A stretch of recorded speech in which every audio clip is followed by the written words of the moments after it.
বন্ধন bank এত এত ছোট ছোট ব্যাংকগুলোতে কে ঢুকালো? একটা পাতা উড়বে কি না উড়বে সেটাও এমএলএ এমপি আর পঞ্চায়েতের মেম্বাররা ঠিক করবে। আর পাড়ায় পাড়ায় সব মাইক্রো ফিন্যান্স, বন্ধন ব্যাংক, ছোট ছোট ব্যাংকগুলো ঢুকে যাচ্ছে, তারা জানে না? জানে তো। মনে করুন আমার ঘরে একটা লোক আছে, সে খাটে, কিন্তু তার খাটার পয়সা দিয়ে আমার সংসার চলছে না, তবে গিয়ে তো আমার মা লোন নিতে বাধ্য হচ্ছে।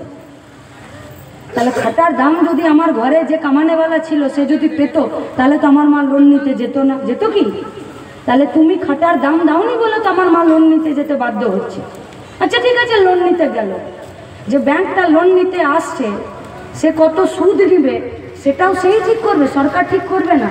আর ব্যাংক কেন সুদ দিবে? সরকার। ব্যাংক কেন লোন দিবে? এইসব ছোট ছোট ব্যাংকগুলো কেন লোন দিবে? সরকারই তো পারে লোন দিতে, পারে না? সরকার পারে তো লোন দিতে, যে ঠিক আছে তোমার সংসার চলছে না, তোমার ইনকাম নাই, আমি তোমাকে লোন দিচ্ছি। তাহলে বন্ধন ব্যাংক যত পার্সেন্টেজে লোন দিচ্ছে, সরকার হলে কম পার্সেন্টেজে লোন দিত, তাহলে সরকারের লোন দেওয়া উচিত ছিল তো। কিন্তু সরকার কি লোন দিল? দিল না।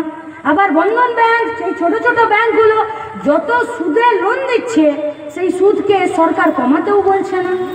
আবার যদি শোধ না করতে পারছি, তাহলে গরুটা, ছাগলটা, বাটিটা, ঘটিটা আর জমিটাও তুলে নিয়ে চলে যাচ্ছে ব্যাংকের লোকগুলা।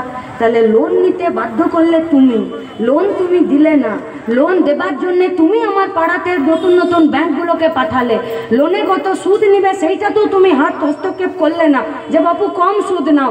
তারপরেও যখন আমি শোধ দিতে পারছি না, তখন সে আমার বাটিটা, ঘটিটা, গরুটা, ছাগলটা, জমিটা নিয়ে চলে যাচ্ছে, তখনও তুমি কিছু বলছো না। আর আমি যদি চাকরি চাইতে রাস্তায় নামি, আমি যদি আবাস যোজনার ঘরের জন্য রাস্তায় নামি, আমি যদি 100 দিনের কাজের টাকার জন্য রাস্তায় নামি, তখন তো পুলিশ ঠেঙ্গা উঠিয়ে আমাকে মারতে চলে আসে। কারা করছে এটা? তৃণমূল আর বিজেপি সরকারটা যদি দুটো পার্টি এটা না চাইতো, তাহলে এটা হতো? হতো না তো।